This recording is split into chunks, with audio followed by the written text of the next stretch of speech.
உங்கள் எல்லாருக்கும் சொல்கிறேன், செகண்ட் ஹேண்ட் வண்டி வாங்குனீங்கன்னா நேம் ட்ரான்ஸ்ஃபர் பண்ணுங்க. பண்ணலன்னா என்ன நடக்கும்ன்றது தான் இந்த வீடியோ மூலிமா பார்க்க போகிறீங்க.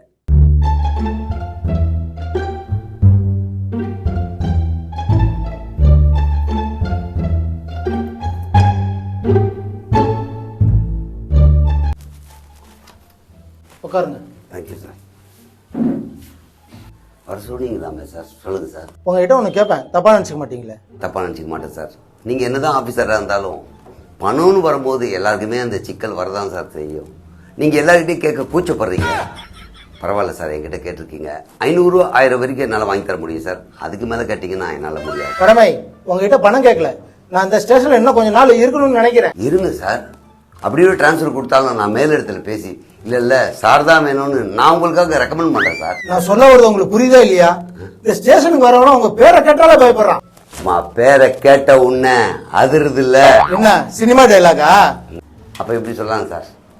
பேரை கேட்டாலே சும்மா உதறுது இல்ல, இது சொந்த டைலாக். இப்படிலாம் பேசுறது கொஞ்சம் நிப்பாட்டிட்டு நான் சொல்றத கொஞ்சம் கேக்குறியா?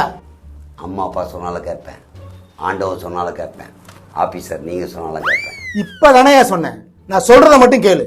இந்த ஸ்டேஷன் கம்ப்ளைண்ட் கொடுக்க வரவங்கள 30 பக்கம் 40 பக்கம் எழுத வைக்கிறீங்களா? மேலட வரைக்கும் கம்ப்ளைண்டா இருக்கு.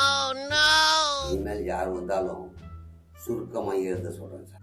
அது மட்டும் இல்ல, இங்க யாராவது கம்ப்ளைண்ட் கொடுக்க வந்தாங்கன்னா அவங்க என்ன சொல்றாங்கன்னு தெளிவா கேளுங்க. நீங்களே பேசிக்கிட்டு இருக்காதீங்க, புரியுதா? புரியுது சார். தெளிவா எழுதி வாங்குறமோ இல்லையோ தெளிவா கேட்டுக்கணும், அதுக்கு சொல்ல வரீங்க. ஸோ அதைத்தாயா இவ்வளவு நேரம் சொல்லிக்கிட்டு இருந்தேன். இவ்வளோ சின்ன விஷயத்தை ஏன் சார் இவ்வளோ லென்த்தா சொன்னீங்க? நான் இந்த ஸ்டேஷன்ல தான் இருக்கணுமா இல்ல டிரான்ஸ்ஃபர் வாங்கிட்டு போகணுமா? நீங்களே முடிவு பண்ணிக்கோங்க சார். இந்த ஸ்டேஷன்ல 10-20 பேர் இருக்காங்க சார். அவ்வளோ பேர் விட்டுட்டு ஏன் முடிவு கேட்குறீங்களே, இதை எனக்கு கேட்கும் போது ப்ரௌடா இருக்கு சார். தலைவலியா சார்? அதெல்லாம் ஒன்றும் இல்லை, போய் டியூட்டியை பாருங்க. Okay sir. ஒன்றும் திருந்துற மாதிரியே இல்லை. நம்ம தான் டிரான்ஸ்ஃபர் வாங்கி போகணும் போல இருக்கு. சார் கம்ப்ளைண்ட் கொடுக்க வந்திருக்கா சார்? என்னன்னு பாருங்க. இது கூட நான் இருக்கணுமா? உட்காரு. என்ன கம்ப்ளைண்ட் சொல்லு. என் பைக்கை காணோம் சார். பைக்கை காணுமா? எத்தனை நாளாக காணோம்?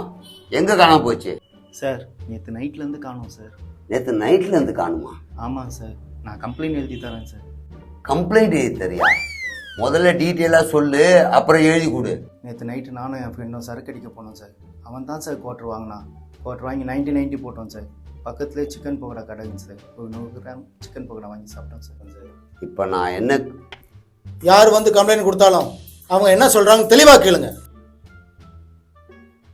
சொல்லு. போதை ஏகல சார்.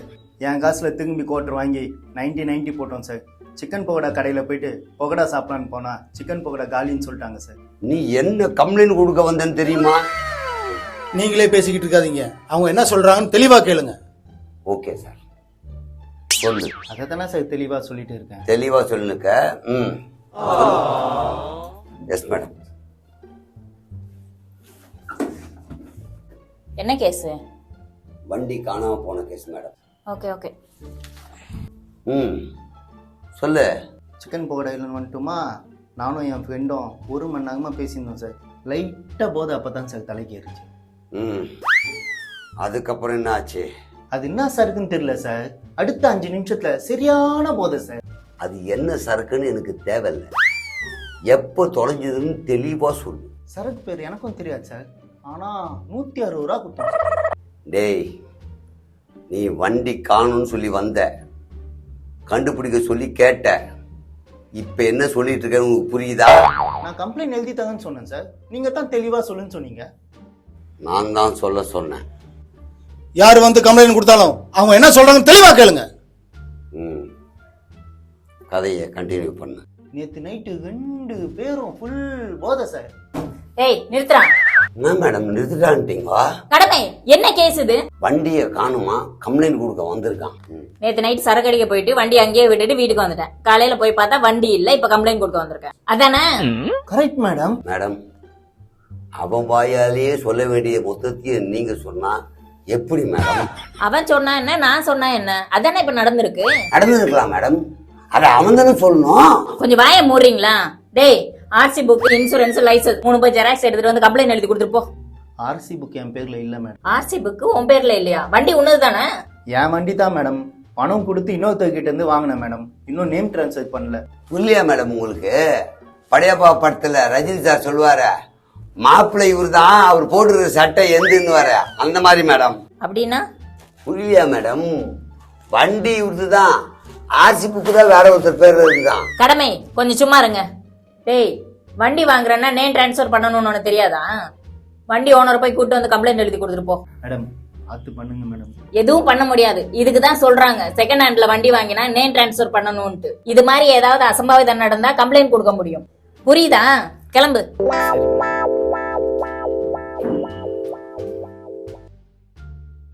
இப்படி பேசி அனுப்புவீங்களா? உட்காந்து கதை கேட்டுட்டு இருக்கீங்க. மேடம் சார் தான் சொன்னாரு, கம்ப்ளைண்ட் கொடுக்க வந்தாங்கன்னா தெளிவா கேளுங்க. இதான் தெளிவா கேக்குறதா? என்ன மேடம் ஆளுக்கு ஆள் கொண்டு வந்து உட்காருங்க. மீன் மார்க்கெட் மாதிரி ஏன் கத்துக்கிட்டு இருக்கீங்க? சார், கம்ப்ளைண்ட் கொடுக்க ஒருத்தர் வந்திருந்தாரு சார். அவன் சொல்ற கதை ஃபுல்லா கேட்டுட்டு இருக்காரு சார். கம்ப்ளைண்ட் கொடுக்க வந்தா அவங்க என்ன சொல்றாங்கன்னு கேளு. நீங்க தானே சார் சொன்னீங்க? கம்ப்ளைண்ட் கொடுக்க வந்து என்ன சொன்னாருன்னு கேளுங்க சார். என்ன சொன்னாரு?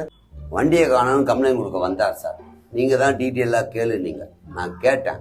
அவன் சொன்னான், முன்னாள் நைட்டு நானும் என் ஃப்ரெண்டும் சரக்கு அடிக்க போனோம்.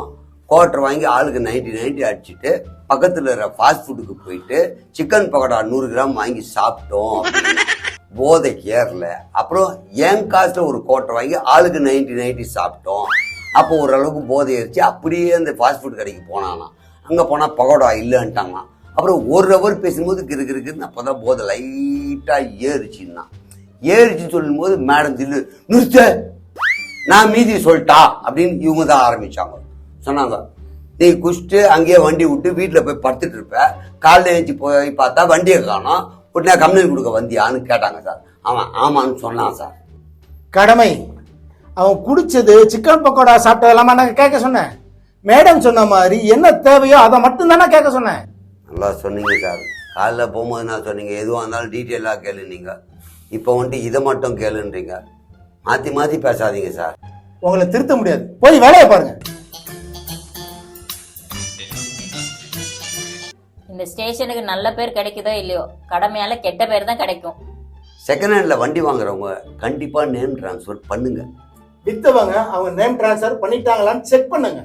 அப்படி இல்லைன்னா பல பிரச்சனையில மாட்டுவீங்க.